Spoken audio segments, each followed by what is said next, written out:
I've driven the same stretch of highway between Tallahassee and my place in Havana probably 600 times in the last 4 years. 41 minutes door to door, give or take, depending on whether I catch the light at Ochlockonee Road. I know it the way you know a hallway in your own house. You don't think about it. Your hands just do it. That's the part I keep coming back to, that I almost didn't notice. It was a Tuesday night in late October, and I'd stayed late at the hospital finishing notes. I'm a respiratory therapist. We'd had a rough run of admissions, and I was behind on documentation. By the time I pulled out of the parking garage, it was close to 11 o'clock at night. The sky was that particular flat gray-black you get before a cold front moves in, and there was a smell in the air, a faint electrical smell, like something warming up. I noticed it when I opened the car door. I thought it was ozone from the incoming weather. I got on the highway, put on the radio, adjusted the heat. Normal. I passed the Pilot gas station at mile marker 12. I glanced at the clock, 11:17 at night. That's the usual time I hit that marker. About 10 minutes later, I passed it again. I didn't register it at first. My brain just filed it and moved on. It was only when I passed the green overhead sign for Midway, the same sign I'd already passed, that I actually felt something catch in my chest. I slowed down, checked the odometer. I'd driven 19 miles. The Midway sign is at mile 9. I told myself I'd zoned out and taken a wrong turn somehow. That made no sense on a highway with no exits between those 2 points. But I held on to it, because the alternative didn't have a shape I was willing to look at yet. I kept driving. I passed the Pilot station again at 11:22. The clock on my dashboard was moving forward, odometer climbing. My body remembered every mile, but I was back at mile 12.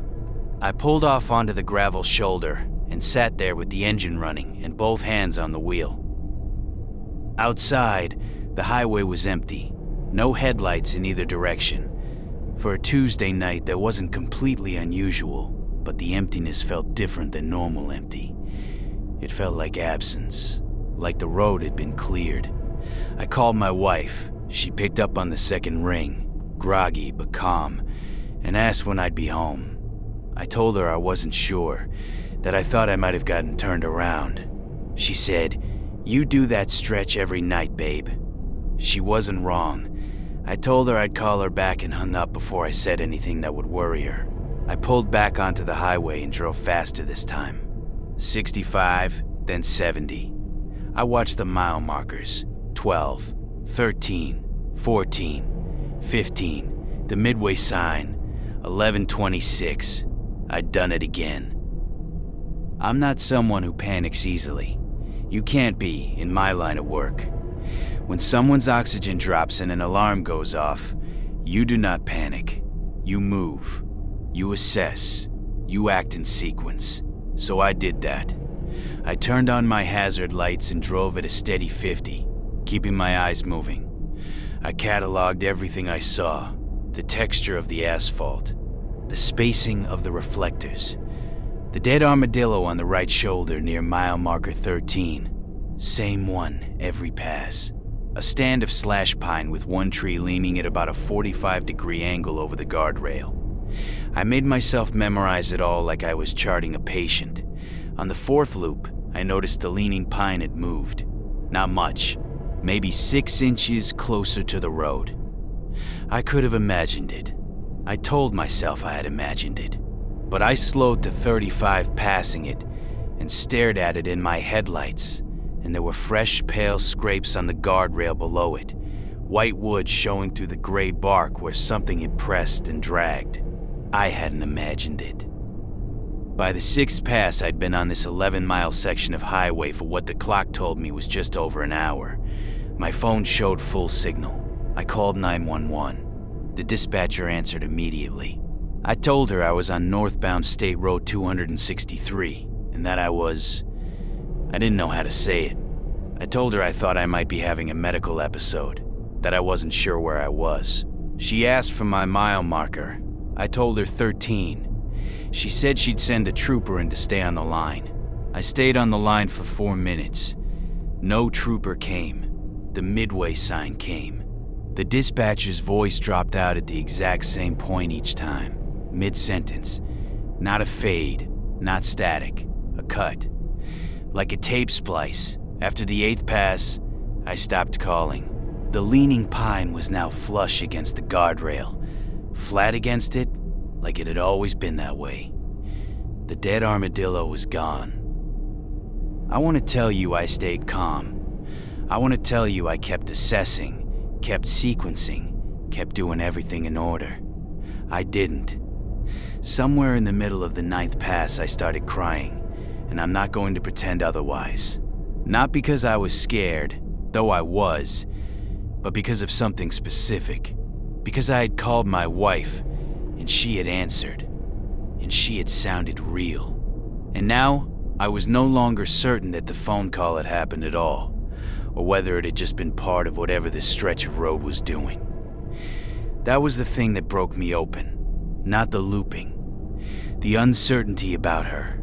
I pulled to the shoulder again, engine off this time. I sat in the dark with the hazards blinking orange across the interior of the car, and I breathed, and I looked at my phone. There was a call in my recent history. 11:43, 3 minutes and 18 seconds. My wife's name. It was real. She was real. I had actually called her. I don't know why that helped, but it did. I restarted the car. On the 12th pass, I know it was the 12th because I had been making marks on a receipt from my center console. I noticed something standing at the tree line about 40 yards past the leaning pine. I almost didn't see it because it wasn't moving.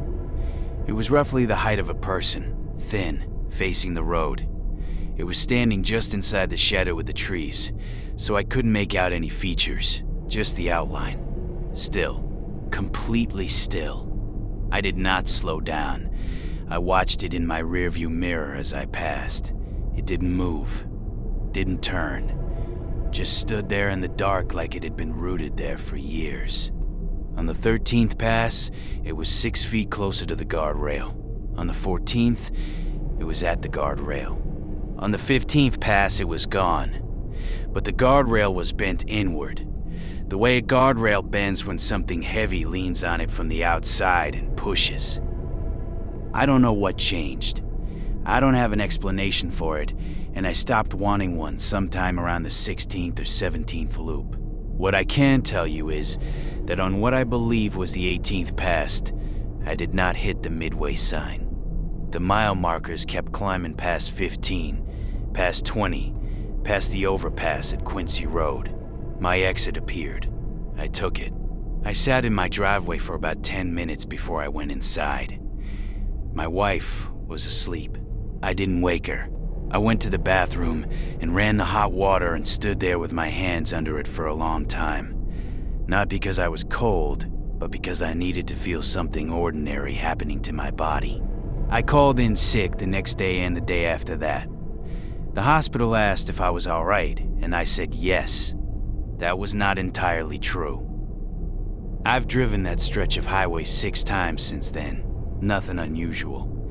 The leaning pine is back the way it was. Or maybe it was always that way and I'd never looked closely enough to be sure. The guardrail looks fine. I mapped out the distances when I got home that night and figured I'd covered somewhere between 200 and 230 miles, while the odometer climbed maybe 40. That math doesn't work and I've tried not to spend too much time with it. Here is what I actually can't stop thinking about. Not the loops, not the thing at the tree line. It's something smaller and more ordinary. I called my wife at 11:43, right after the 3rd loop. She said, "You do that stretch every night, babe. 3 minutes and 18 seconds. I have the record of it. I got home that night at 11:51, not later. 11:51. The call that is recorded in my phone happened 8 minutes before I got home, but I was still on the highway for what felt like another 90 minutes after that call. I've played it over a lot of times in my head, and I still don't know which one of those is wrong, the clock or the phone. The road or the record, what the night held and what it let go. I don't know which version my wife heard. I don't know which one came home.